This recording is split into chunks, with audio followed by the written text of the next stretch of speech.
sharp wit, pitch-black humor, and a campus where secrets outnumber students.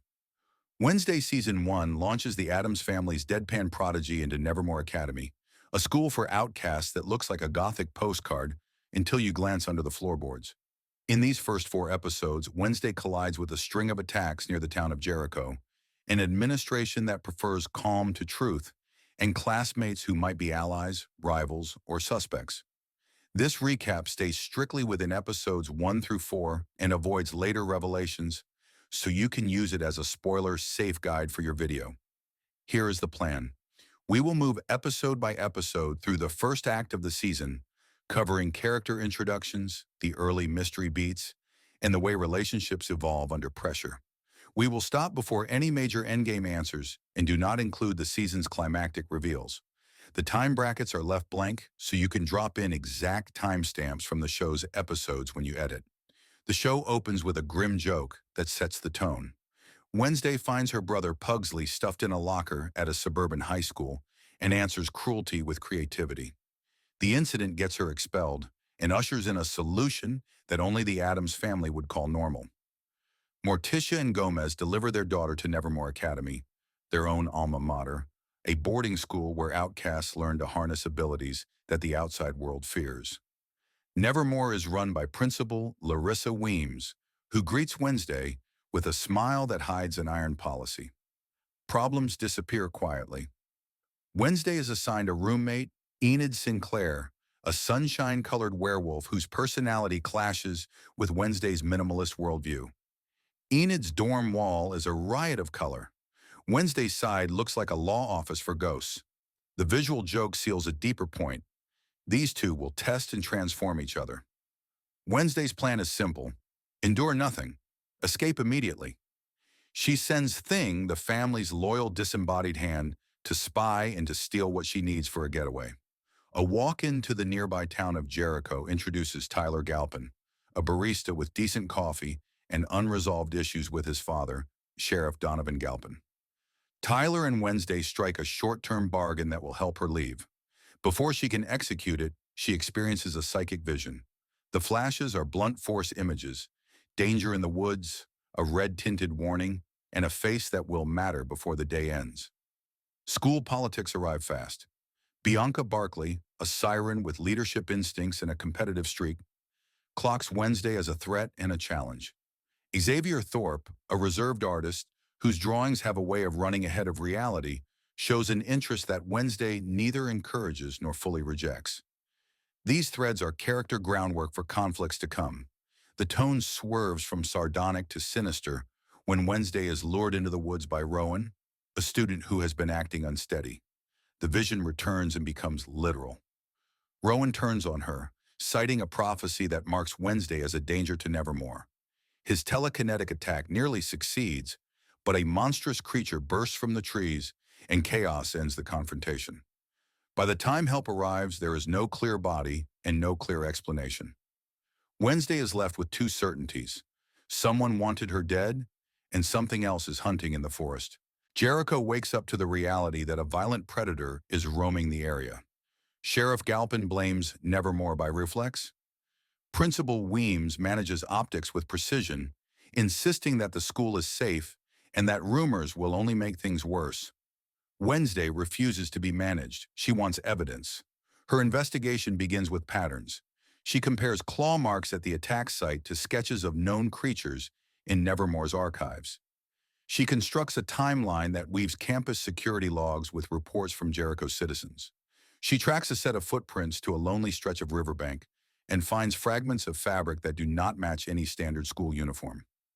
The clues build a case for a creature that is fast, strong, and very good at leaving just enough evidence to confuse the honest and comfort the willfully blind. Complications stack up. Rowan reappears long enough for a confusing farewell, then is whisked away under an administrative explanation that does not survive basic scrutiny. Wednesday pushes for truth and hits a wall of denials. Her visions intensify. They do not play like helpful video clips. They feel like concussions that leave after images. In one, she sees an older woman with a familiar silhouette walking through Nevermore's halls. In another, a bookcase opens onto stone stairs. Two relationships deepen in parallel. With Enid, Wednesday learns that boundaries and connection can coexist. Enid likes rules and warmth, and she refuses to be pushed out of the room.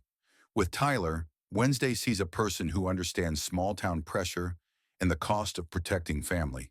He becomes a sounding board and, later, a partner in fieldwork. Meanwhile, Xavier's talent for art gives him a strange connection to the mystery, since his sketches sometimes mirror events Wednesday has not yet described. She notes the coincidence and files it for later. By the end of the hour, Wednesday has a working theory. The attacks are connected to Nevermore, but are not fully under the school's control. The administration may be hiding inconvenient truths, but a single cover story cannot explain the chaos. That means there is more than one secret in circulation. Nevermore's annual Poe Cup regatta turns the campus into a carnival of competitive pageantry that should be a distraction but becomes an opportunity. Each house builds a themed boat, then races a circuit while sabotage is permitted within stated limits. Wednesday agrees to captain a team that includes Enid and Thing, turning her tactical brain toward legal mischief. Bianca leads a rival crew with the confidence of a returning champion. Between planning sessions, Wednesday follows a fresh lead into the school's older wings. She discovers a statue with a hidden mechanism that opens a concealed passage. The corridor connects to a library known only to a few.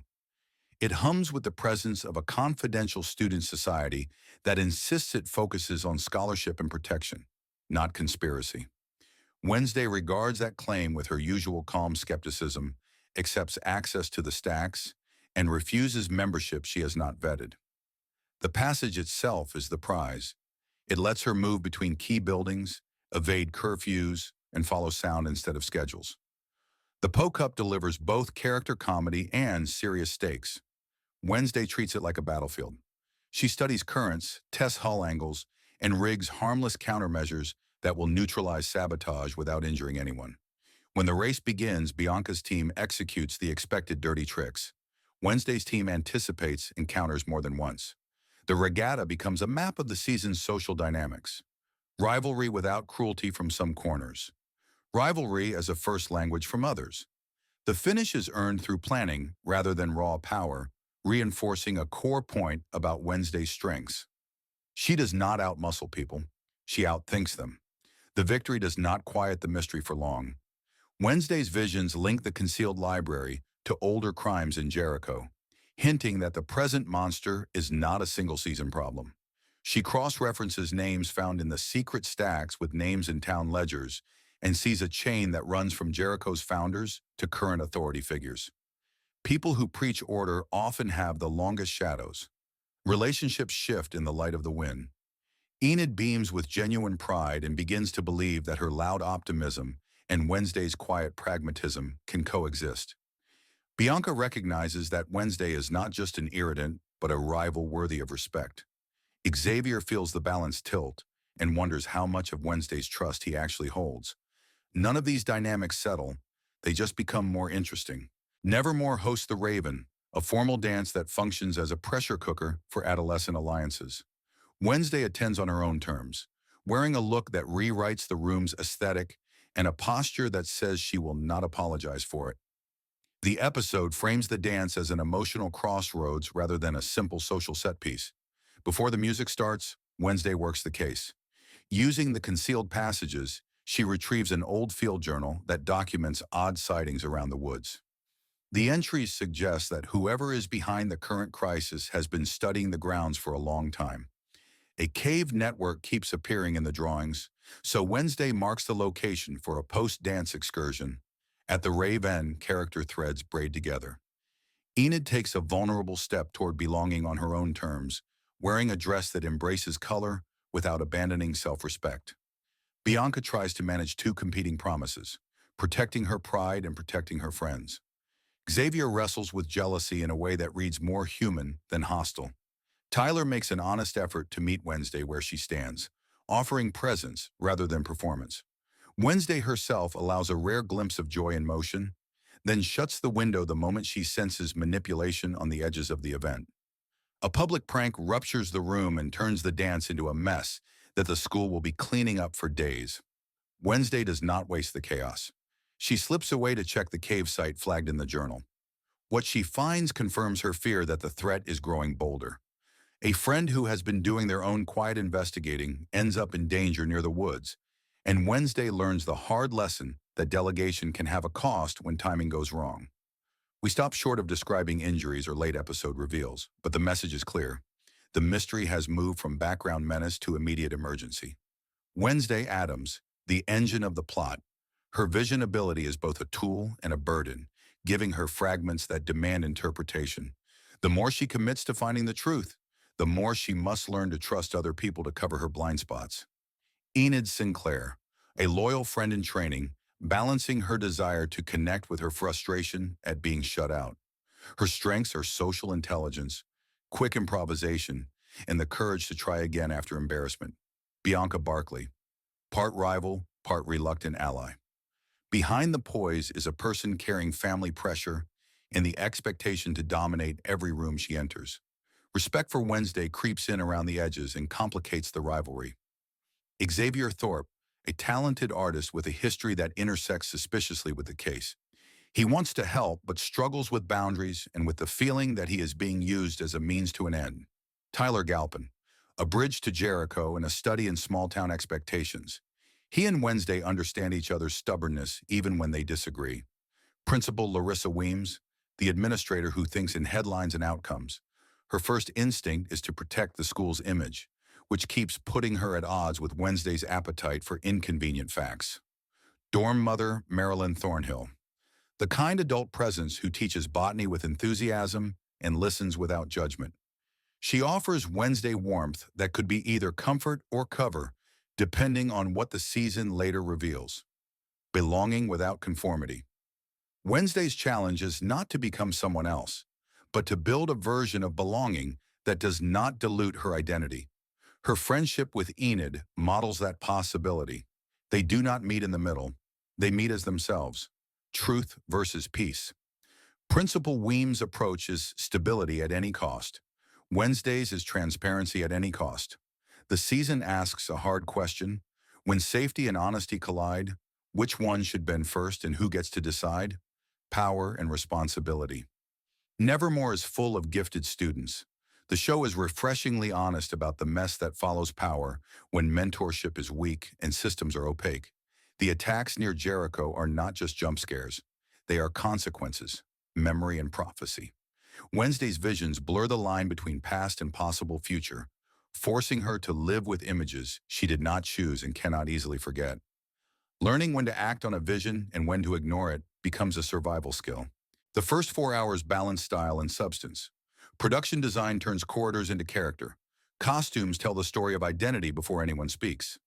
The camera treats Nevermore like a living map, so you always understand the geography of an investigation. Sound design makes bells, footsteps, and the rustle of paper part of the narrative language. Performance anchors the show. Jenna Ortega plays micro-expressions like Morse code, letting half-second flickers of pride, fear, or curiosity slip through the deadpan. Emma Myers imbues Enid with a kind of tactical optimism that is not naive. It is a discipline. Joy Sunday finds the hard edges and quiet doubts inside Bianca. The ensemble makes the world feel inhabited rather than staged. Writing choices emphasize puzzles over noise. The Poe Cup is not just spectacle, it is character calculus. The dance is not just a playlist, it is a crossroads. Each set piece moves relationships and clues forward, which pays off later without us needing to spoil how. By the end of episode 4, Wednesday has a map of hidden passages, a short list of names that appear in both school and town records, and a painful reminder that going it alone can put the wrong person in harm's way. Enid, Bianca, Tyler, and Xavier are no longer simple labels. They are complex variables in a problem that refuses to stay theoretical. This is where we pause. No final confrontations, no late-season reveals. You now have a complete, spoiler-safe overview of episodes 1 through 4.